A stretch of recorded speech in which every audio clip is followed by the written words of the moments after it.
ಮೊನ್ನೆ ಪಹಲ್ಗಾಮ್ ದಾಳಿಯಲ್ಲಿ ಭಾಗಿಯಾದಂತ ಉಗ್ರರಿಗಾಗಿ ಸದ್ಯ ಶೋಧ ಕಾರ್ಯವೂ ಕೂಡ ನಡೀತಾ ಇದೆ. ಜಮ್ಮು ಕಾಶ್ಮೀರದ ಕಣಿವೆಯಲ್ಲಿ ಸದ್ಯ ಶೋಧ ಕಾರ್ಯ ಮುಂದುವರೆದಿದೆ. ಇನ್ನು 4 ಮಂದಿ ಭಯೋತ್ಪಾದಕರು ಭಾರತದಿಂದ ಪಾಕಿಸ್ತಾನಕ್ಕೆ ತಪ್ಪಿಸಿಕೊಂಡು ಹೋಗುವಂತ ಪ್ರಯತ್ನದಲ್ಲಿದ್ದಾರೆ. ದಾಳಿ ಮಾಡಿದ ಉಗ್ರರಲ್ಲಿ ಪ್ರಮುಖ ಮೂಸಾ, ಭಾರತ ಬಿಟ್ಟು ಪಾಕಿಸ್ತಾನಕ್ಕೆ ತೆರಳೋದಕ್ಕೆ ಹಾಶಿಂ ಮೂಸಾ ತಯಾರಿಯನ್ನು ಮಾಡಿಕೊಳ್ತಾ ಇದ್ದಾರೆ. ಗಡಿ ಭಾಗದಲ್ಲಿ ತನಿಖಾ ತಂಡ, ಸೇನೆ ಹೈ ಅಲರ್ಟ್ ಇದೆ. ಅಂದ್ರೆ ಭಾರತದಲ್ಲಿ ಕೃತ್ಯವನ್ನು ಎಸಗಿ ಪಾಕಿಸ್ತಾನಕ್ಕೆ ಹೋಗಿ ತಲೆಮರೆಸಿಕೊಂಡ್ರೆ ಅಥವಾ ಪಾಕ್ ಆಕ್ರಮಿತ ಕಾಶ್ಮೀರದಲ್ಲಿ ಹೋಗಿ ತಲೆಮರೆಸಿಕೊಂಡ್ರೆ ನಾನು ಸೇಫು ಅಂತ ಭಾವಿಸಿದ ಉಗ್ರರು ಸದ್ಯ ಪಾಕಿಸ್ತಾನದ ಕಡೆಗೆ ತಪ್ಪಿಸಿಕೊಂಡು ಹೋಗುವಂತ ಪ್ರಯತ್ನದಲ್ಲಿದ್ದಾರೆ.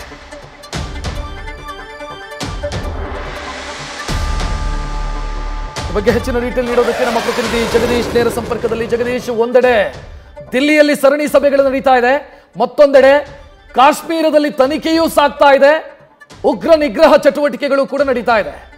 ಸದ್ಯ ಮುಂದಿನ ಯೋಚನೆಗಳು ಏನಾಗ್ತಾ ಇದೆ?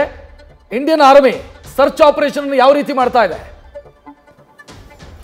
ರಕ್ಷತ್ 22ನೇ ತಾರೀಕು ನಡೆದಿರ್ತಕ್ಕಂತಹ ಉಗ್ರರ ದಾಳಿಯ ಹಿನ್ನೆಲೆ ಆ 4 ಜನ ಉಗ್ರರನ್ನ ಹಿಡಿಯುವಂತಹ ಕೆಲಸಕ್ಕಾಗಿ ಮತ್ತೆ ಅವರ ಸ್ಥಳವನ್ನು ಗುರುತಿಸುವಂತಹ ಕೆಲಸಕ್ಕಾಗಿ ಈಗಾಗಲೇ NIA ತಂಡ ಮತ್ತೆ ಭಾರತೀಯ ಸೇನೆ ಬಹಳಷ್ಟು ಕಾರ್ಯಗಳನ್ನು ಮಾಡ್ತಾ ಇದೆ. ಆದರೆ ಈಗ ಉಗ್ರರು ಹಾಶಿಂ ಮೂಸಾ ಏನಂತಂದ್ರೆ ಭಾರತವನ್ನು ಬಿಟ್ಟು ತೆರಳಬೇಕು ಮತ್ತು ಅದರ ಜೊತೆಗೆ ಅವನ ಜೊತೆ ಇರುವಂತಹ ಇನ್ನೂ 3 ಸಹಿತ ಭಾರತ ಬಿಟ್ಟು ತೆರಳಿದ್ರೆ ನಾವು ಸೇಫ್ ಆಗಿರ್ತೀವಿ ಅನ್ನುವಂತಹ ಲೆಕ್ಕಾಚಾರದಲ್ಲಿ ಇದ್ದ ಹಾಗೆ ಕಾಣಿಸ್ತಾ ಇದೆ. ಯಾಕಂದ್ರೆ ಗುಪ್ತಚರ ಇಲಾಖೆ ಮಾಹಿತಿ ಕೊಟ್ಟ ಹಾಗೆ 4 ಜನ ಈ ಉಗ್ರರು ಏನಿದ್ದಾರೆ, ಈ 4 ಜನರು ಸಹಿತ ತಮ್ಮ ಗುರುತನ್ನ ಬದಲಾಯಿಸಿಕೊಂಡು ಭಾರತದ ಗಡಿಯನ್ನು ದಾಟಿ ಪಾಕಿಸ್ತಾನಕ್ಕೆ ಎಂಟ್ರಿ ಕೊಡುವಂತಹ ಸಾಧ್ಯತೆಗಳು ಇದಾವೆ ಅನ್ನುವಂತಹ ವಿಚಾರವನ್ನ ಈಗಾಗಲೇ ಗುಪ್ತಚರ ಇಲಾಖೆ ಮಾಹಿತಿನ ಕೊಟ್ಟಿರುವಂತದ್ದು. ಆ ಕಾರಣಕ್ಕಾಗಿ ಒಂದು ಅವರನ್ನ ಏನಂತಂದ್ರೆ ಭಾರತದಲ್ಲೇ ಸೆದೆ ಬಡಿಯುವಂತಹ ಕೆಲಸವನ್ನ ಮಾಡಬೇಕು. ಅದಾದ್ಮೇಲೆ ಎರಡನೇದಾಗಿ ಅವರನ್ನ ಏನಂತಂದ್ರೆ ಭಾರತದಿಂದ ಪಾಕಿಸ್ತಾನಕ್ಕೆ ಹೋಗೋದಕ್ಕೆ ಯಾವುದೇ ಕಾರಣಕ್ಕೂ ಅವಕಾಶವನ್ನ ಮಾಡಿಕೊಡಬಾರ್ದು. ಹಾಗಾಗಿ ಪಾಕಿಸ್ತಾನದ ಗಡಿ ಭಾಗದಲ್ಲಿ ಏನಂತಂದ್ರೆ ಭಾರತ ಮತ್ತು ಪಾಕಿಸ್ತಾನ ಗಡಿ ಭಾಗದಲ್ಲಿ ಈಗಾಗಲೇ ಒಂದ್ ಕಡೆ NIA ತಂಡ ಮತ್ತೆ ಅದರ ಜೊತೆಗೆ ಸೇನೆ, ಅದರ ಜೊತೆಗೆ ಅಂದ್ರೆ ಗುಪ್ತಚರ ಇಲಾಖೆ ಬಹಳಷ್ಟು ಹದ್ದಿನ ಕಣ್ಣನ್ನು ಇಡುವಂತಹ ಕೆಲಸವನ್ನ ಮಾಡಿದ್ದಾರೆ. ಹಾಗಾಗಿ ಅವರನ್ನ ಯಾವುದೇ ಕಾರಣಕ್ಕೂ ಸಹಿತ ಭಾರತದಿಂದ ಪಾಕಿಸ್ತಾನಕ್ಕೆ ತೆರಳದೇ ರೀತಿಯಲ್ಲಿ ನೋಡಿಕೊಳ್ಳುವಂತಹ ಕೆಲಸ ಈಗಾಗಲೇ ನಡೀತಾ ಇದೆ.